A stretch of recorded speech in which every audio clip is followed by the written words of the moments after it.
Hello everyone, and welcome.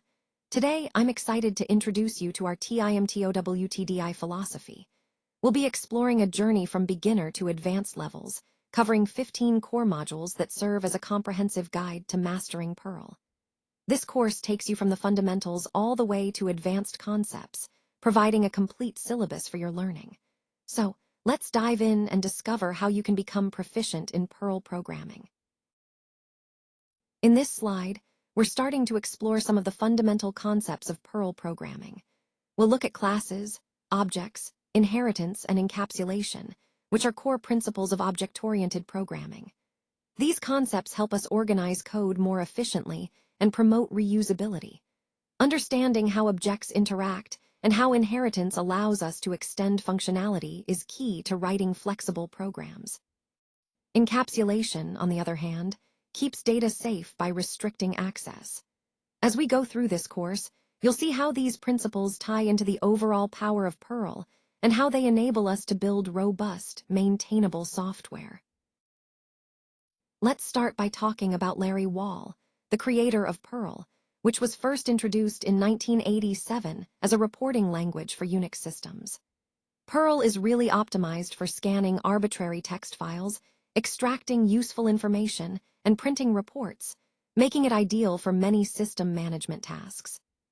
Beyond that, it's also great for sequence analysis and processing genomic data, especially with BioPerl, which is a set of Perl tools tailored for bioinformatics. Speaking of bioinformatics, Perl's capabilities really shine in handling complex data analysis in this field. In web development, Perl is used for CGI scripting, legacy web applications, and API development. It's quite versatile in web environments. For system administration, Perl scripts automate tasks like log analysis, data extraction, report generation, and format conversion, saving time and reducing errors. When it comes to text processing, Perl excels at automation scripts, configuration management, and creating monitoring tools. Its primary use cases include rapid prototyping, system integration, and of course, text processing, where it truly demonstrates its strength. One of the key reasons Perl is so powerful is its extensive CPAN ecosystem, which offers thousands of modules ready to extend its functionality. Its regex engine is also incredibly powerful, allowing for complex pattern matching easily. Perl is cross-platform, supporting over 100 different operating systems, which makes it very flexible for diverse environments. Over time, Perl has evolved significantly, from Perl 5 in 1994, which introduced objects, references, and modules, to Perl 6, now known as Raku, released in 2019. A core philosophy of Perl is expressed in the phrase timtotdi. There's more than one way to do it. This highlights Perl's emphasis on flexibility and expressiveness, encouraging programmers to choose their own approach to solving problems. Finally, it's worth noting that Perl was created by Larry Wall to meet the needs of Unix system reporting, but it quickly grew into a versatile language used across many domains, truly embodying its motto of adaptability and power. Let's start by emphasizing a best practice in Perl scripting. Always include use strict and use warnings at the beginning of every script. These directives help catch common errors early, making our code more robust and easier to debug. Now, moving on to number representations. Binary numbers in Perl are prefixed with 0b. So, for example, 0b1010 represents the decimal number 10. Hexadecimal numbers start with 0x, like 0xff, which equals 255 in decimal. Octal numbers are written with a leading 0, such as 777, which is 511 in decimal. When dealing with floating point numbers, we can write values like 3.14, minus 0.001, or scientific notation like 1.5e10, which is 1.5 times 10 to the 10th power. In terms of integers, common examples include 42, minus 17, and 0. Understanding these different number types is fundamental when working with data in Perl, especially for calculations and data processing. Next, let's look at some core string operations. To extract a substring, we use the substr function, like sub equals substr, $str05, which takes the first 5 characters of str. To find the length of a string, we use len equals length, $string. For string interpolation, we can embed variables directly into double-quoted strings, such as greet equals hello name. This makes constructing messages straightforward. Repetition of strings is also simple. Line equals x50 creates a string of 50 dashes, which is useful for formatting output. To combine strings, we use concatenation with the dot operator, like full equals first, last. Moving on to I/O operations, reading input from the user involves printing a prompt, then capturing input with my input equals a stdin, and removing the newline with chomp input. For output, we use print like print hello input \n. Since Perl 5.1, we also have say, which automatically adds a newline after printing, making code cleaner. Finally, let's discuss variable declaration and scope. Using useStrict and use warnings ensures variables are declared properly, reducing errors. A my variable, like my local var, lexical, is private to its block, and our variable, such as our global var equals package, is accessible across the package. The local keyword temporarily overrides a global variable within a scope, as in local temp equals temporary. When declaring variables, Perl distinguishes between scalars, arrays, and hashes. Scalars are single values, marked with a $sign like my name equals Alice. For strings, my age equals 25. For integers, and my pi equals 3.14159. For floats. Arrays are ordered lists indicated by the @ symbol, such as my @ colors red, green, blue. Hashes are key-value pairs, denoted with a %sign, like my %person equals, name equals Bob, age equals 30. These basics form the foundation of writing effective Perl scripts, allowing us to handle data efficiently and write clear, maintainable code. Let's take a closer look at the different types of operators in Perl. First, we have the bitwise operators, which include symbols like tilde, and. These operators work on the binary level, manipulating individual bits within numbers. For example, bitwise and or are useful in low-level programming tasks. Next up are the logical operators, such as and the negation operator. These are used to combine or negate Boolean expressions. For instance, result equals a default, assigns result to a if it's true, otherwise it takes the value of default. Also, operators like and, or, and not have low precedence, so they can affect how expressions evaluate. Moving to assignment operators, these include plus equals, asterisk equals, and so on.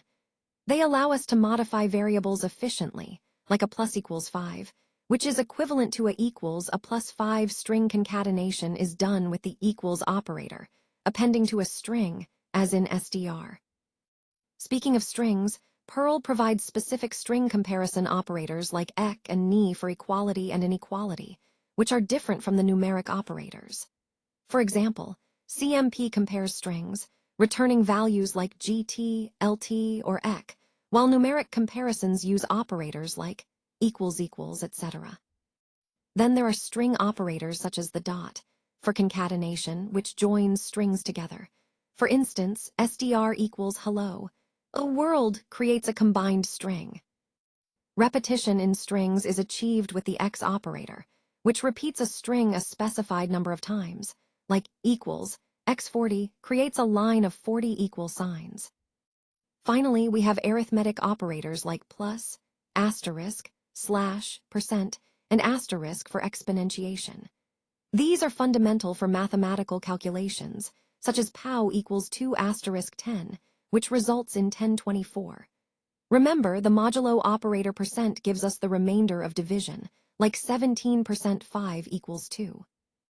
Understanding these operators thoroughly helps us write clearer, more efficient Perl code, and connects all the components of programming logic we've discussed so far.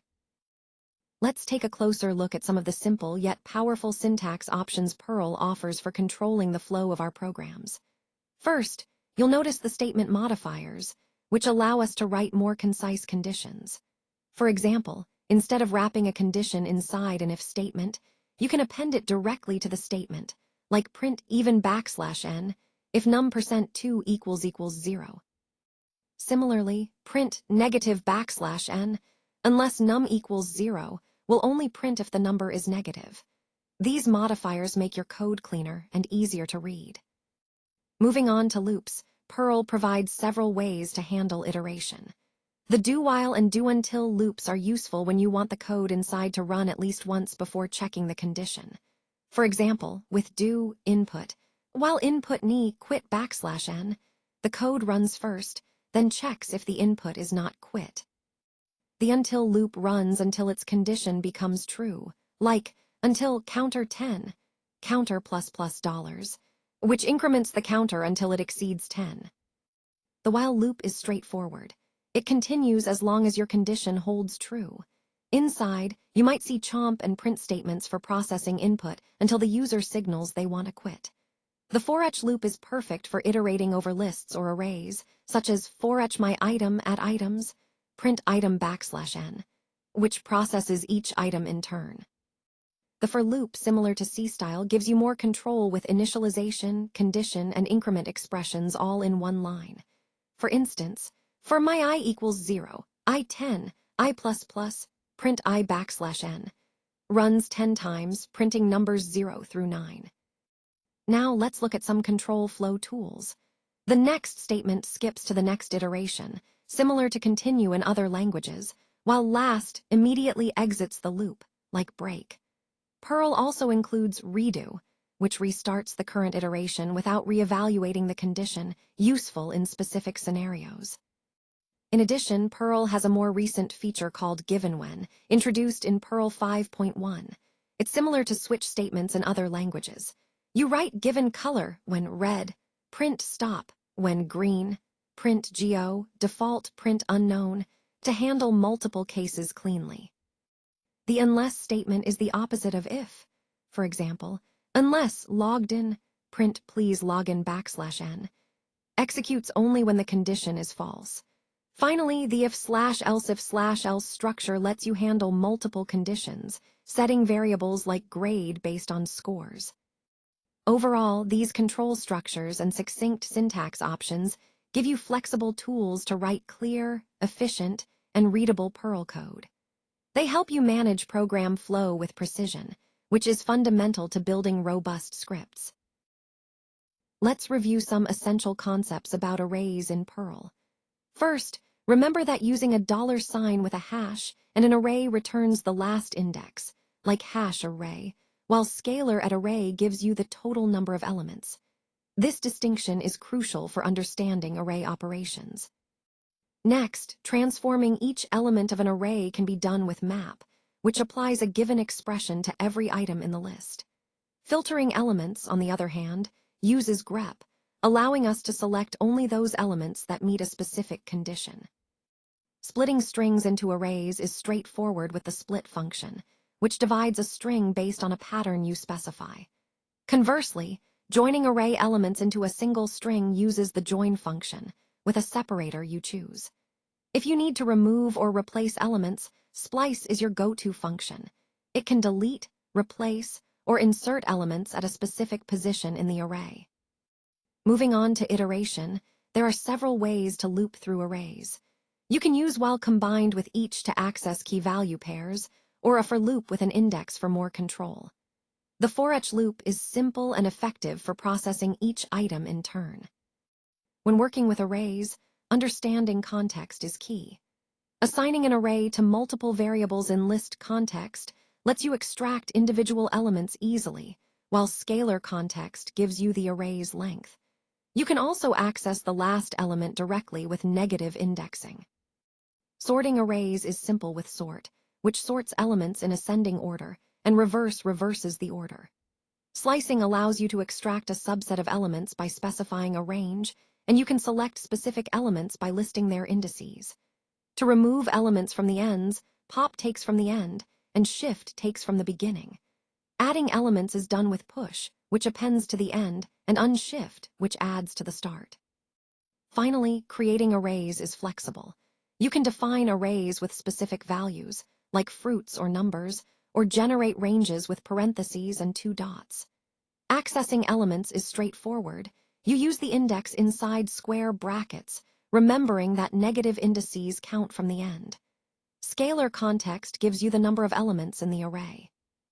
All these tools and techniques come together to give us powerful control over arrays in Perl, which is fundamental to writing efficient and effective scripts.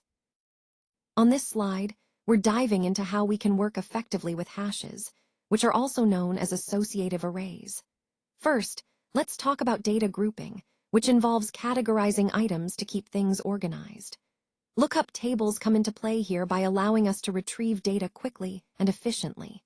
Counting is another common use case, especially when we want to find out how often certain words or items occur. Configuration storage is also important, as hashes store key-value settings that can be easily accessed and modified.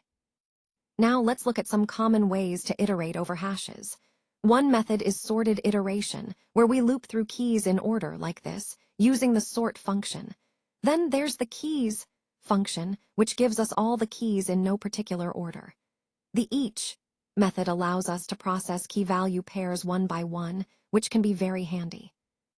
Moving to hash iteration techniques, if we want to get multiple values simultaneously from a hash, we can use hash slicing, like this example with @person. We can assign multiple values at once or retrieve several values together.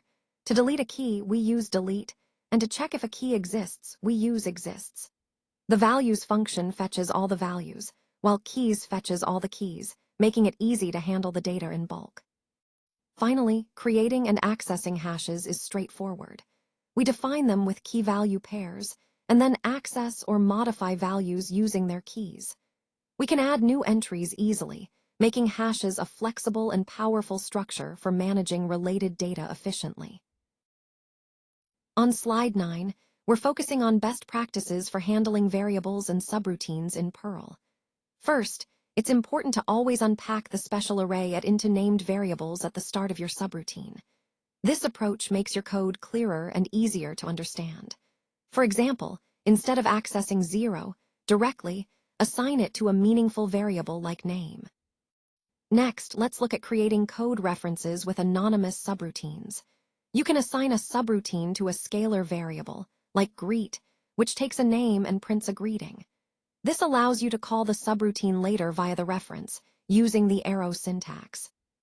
Anonymous subroutines are very useful for callbacks or passing code around as data, as shown in the apply subroutine, which takes a function reference and a list of values, then applies the function to each value. Moving on to variable scope, Perl offers several types. The state keyword, introduced in Perl 5.1, creates a persistent variable that retains its value between calls. Use local for temporary dynamic scope changes, and our package scope is controlled by the our keyword, which makes variables available throughout the package. The my keyword declares lexical variables that are private to the block they're defined in.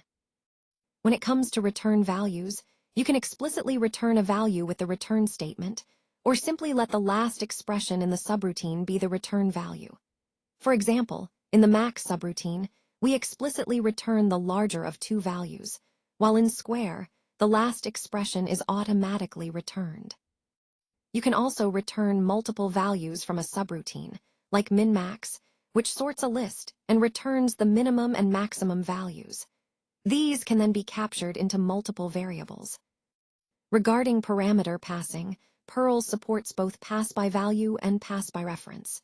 In Safe Inc., we pass a copy of the variable, so the original remains unchanged. With increment, we modify the argument directly via 0, which affects the original variable. When parameters are passed, they're accessible through the special array @. For example, in add, we unpack the parameters into variables and return their sum. Finally, as a quick recap, defining a subroutine with sub, calling it with parentheses, and passing arguments, these are foundational. Remember, unpack into named variables for clarity, use references wisely, and choose the appropriate scope for your variables to write clean, maintainable Perl code. In this slide, we're diving into some essential concepts for working with regular expressions in Perl. Let's start with the extended mode, which allows us to add whitespace and comments for better readability, making complex patterns easier to understand. Then, we have the single-line mode, where the dot matches new-line characters, and multi-line mode, which changes how patterns behave across multiple lines. The global modifier, G, is crucial because it tells Perl to find all matches, not just the first one. The case-insensitive modifier, I, is handy when you want your pattern to ignore letter case. Next, let's look at some powerful pattern constructs. The hash symbol introduces alternation, meaning you can match any of several options, like /cat-dog-bird/. Non-capturing groups, written as /pattern/ allow grouping without saving the match, which can be useful for applying quantifiers without cluttering your capture groups. Capturing groups, on the other hand, are created with parentheses, and they store parts of your match for later use, as shown in the example where we extract an area code and number from a phone number. Moving on to character classes, these are predefined sets of characters. For example, \D matches any digit, which is equivalent to 0-9, while \W matches word characters like letters, digits, and underscores. The \S class matches whitespace characters such as spaces, tabs, and newlines. Ranges like /AZ/ match any lowercase letter, and you can combine ranges, such as /0-9AF/ to match hex digits. Basic character classes like /EU/ match vowels, and their negated versions, like /EU/ match non-vowels. Quantifiers specify how many times a pattern should occur. For example, n to m, written as n-m, matches between n and m times. N matches exactly n times while means 0 or 1 occurrence. Plus matches 1 or more times, and ** matches 0 or more times. These tools give us precision in pattern matching. Word boundaries, marked by \B, help us match whole words, preventing partial matches within larger words. Conversely, \D, \W, and \S are negated classes. They match non-digits, non-word characters, and non-whitespace, respectively. Whitespace is matched by \S, and word characters by \W, digits by \D. The end of string is signified by, while the start is. The dot matches any character except newline by default. Finally, meta characters like S are used for substitution. For example, text equals ~s old new replaces the first occurrence of old with new, while adding G replaces all instances. You can also trim whitespace with s/s plus s plus $//g, which is very handy. Negated matches use, so you can check if a pattern does not exist in your text. And pattern matching itself is done with =, as in if text equals ~pattern, which returns true if there's a match. These tools and concepts form the backbone of working effectively with regular expressions in Perl, allowing us to craft precise and flexible pattern matching and text manipulation. Let's now look at some common file and directory operations in Perl. First, to remove a directory, we use rmdir, as shown with empty dir. To create a new directory, we use mkdir, specifying permissions like 755. If we need to delete a file, we can use unlink, such as file, txt. And it's also possible to delete multiple files at once by passing an array of file names to unlink. Renaming files is straightforward with the rename function, where you specify the old file name and the new one. Moving on to file manipulation, glob patterns are very useful for matching multiple files. For example, txt gets all text files, and plm matches Perl scripts with extensions like pl or pm. When working with directories, we can close a directory handle with closdir, and to read directory entries, we use readdir inside a loop. Notice that we often skip hidden files, which start with a dot, by using a regular expression. To open a directory, we use opendir, and we include error handling to manage cases where opening fails. Next, let's discuss some file test operators. These are very handy for checking file properties. For example, checks if a file exists, R verifies readability, W for writability, X for executability, confirms it's a directory, and F confirms it's a regular file. To check if a file is empty, we use Z, and to get its size S. When it comes to writing to files, we can print directly to a file handle using print or format data with printf. To write an array to a file, we can join the array elements with new lines and print them all at once. Reading files can be done in several ways. Using the diamond operator, we can read from files specified in @argv or from stdin, processing each line as it comes. To read an entire file into an array, we assign the file handle to an array, and to process line by line, we loop through the file handle, removing the new line with chomp. Finally, closing file handles is important for resource management, and we can open files in different modes: append with, overwrite with, or read with. Properly opening and closing files ensures our scripts are reliable and efficient. Now let's talk about how Perl handles complex data structures and dereferencing. When you're debugging, it's really helpful to visualize your data, and the data dumper module is perfect for that. It allows you to see the structure of your data clearly, which makes troubleshooting much easier. Next, I want to highlight auto-vivification. Perl automatically creates data structures as needed, which is a big time saver. For example, if you assign a value to data user's 0 name, Perl will create the hash for data, the array for data users, and the hash for data users 0 without you explicitly defining them. We also see examples of different data structures: hash of hashes, hash of arrays, array of hashes, and even a 2D array or matrix. These structures help organize data in ways that make sense for your application. For instance, a hash of hashes could represent user profiles with various attributes, while a matrix can represent grids or tables. Moving on, dereferencing is a core concept here.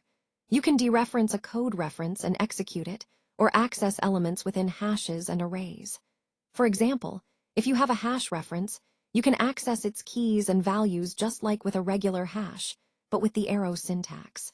Similarly, with array references, you can access individual elements or get the length using scalar context. Creating references is straightforward. You can create a reference to a hash, array, or scalar by prefixing it with a backslash. You can also create anonymous data structures, which are very useful for quick, inline data without needing to declare a variable separately. Understanding how to create and work with references and complex data structures is fundamental in Perl. They give you the flexibility to manage intricate data relationships efficiently, which ties back into the overall theme of writing robust, maintainable Perl code. Let's take a closer look at how to view the module search path in Perl. When you run print \n for @inc, you're essentially printing out all the directories Perl searches for modules. This helps you understand where Perl is looking for your modules by default. If you need to add a custom path, you can use the uselib statement followed by the path to your modules directory. Alternatively, you can push a new directory onto the @inc array directly with push @inc, which is more dynamic. Understanding the @inc array is crucial because it shows you the location where Perl looks for modules, typically with a PM extension, and the file name must match the package name. Now, when working with modules, parsing paths is often necessary, and for that, file base name is very useful. Copying files can be done with file copy, and for handling directory trees, you use file path. Debugging data structures is simplified with data dumper, which helps visualize complex data. All these modules are part of Perl's core modules, which are essential for everyday scripting. If you want to find modules, cpan. Org is the official search site, and you can install modules via cpan, cpanum, or other tools. There are over 108,000 modules available, making Perl extremely versatile for various tasks. Finally, remember that a module must return a true value, typically 1, at the end of its code, and the module file name must match its package name, like myModulePM. When using modules, you can load them with require for runtime loading or use for compile time inclusion, and you can import specific functions or all exports as needed. Understanding these concepts helps you manage modules efficiently within your Perl projects and connects to the broader theme of writing maintainable, modular code. Now, let's look at some modern object-oriented programming in Perl. Consider using Moose or Moo modules, as they offer more robust features for working with objects. These modules simplify many OOP concepts and provide powerful tools for managing classes and inheritance. You can get the version of a package with the obj version method, which is useful for ensuring compatibility or debugging. To check if an object can call a specific method, use objccan method, which returns a reference if the method exists or undef otherwise. Similarly, to verify if an object inherits from a particular class, you can use objisa class, which checks the inheritance hierarchy. Moving on to universal methods, Perl allows method overriding. For example, in a subclass, you might redefine a method like getName to add or modify behavior while still calling the parent class's method using super getName. This way, you can extend functionality without rewriting everything. Let's consider inheritance in action. Suppose employee inherits from person. You can set this up with use parent person or by defining at ISA. When creating an object, you call the constructor, like personNew, passing in attributes such as name and age. You can then call methods on the object, like getName or setName, using the arrow operator. You can also access object data directly via the hash reference, for example, personName. However, it's generally better to use accessor methods for encapsulation. Speaking of methods, there are class methods, like classMethod, which operate on the class itself, and instance methods like getName and setName, which operate on individual objects. When creating a class in Perl, you typically set up a package, define a constructor like new, initialize object data, and bless the reference into the class. Using the @ISA array or the parent, Pragma helps establish inheritance relationships smoothly. In summary, understanding these core concepts, creating classes, inheritance, method overriding, and object management, forms the foundation of OOP in Perl. By leveraging these techniques, especially with modern modules like Moose or Moo, you can write more maintainable and powerful object-oriented code. Let's talk about how you can continue growing with Perl. First, I encourage you to join the community. It's a fantastic way to learn, share ideas, and get support. Exploring CPAN is also key. With over 108,000 modules, it's a treasure trove of tools that can help you accomplish almost anything. Practicing daily is essential. Perl's philosophy of "there's more than one way to do it" really highlights its flexibility.